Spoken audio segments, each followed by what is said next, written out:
One of the keys to success in any line of work, whether flying jet fighters in air combat or dealing with tough, unexpected challenges of your workday, involves maintaining a laser beam focus. However, after our final dogfight, and just after becoming aces, we stopped paying attention. It almost cost us our lives. Here's what it looked like.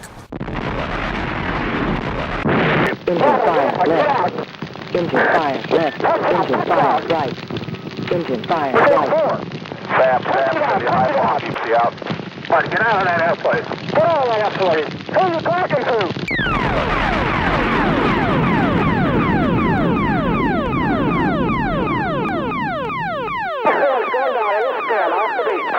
How far? What's the radio? Okay, 325, no DME, about 5 miles off the beach. It's 2 good shits. Okay, stick with those.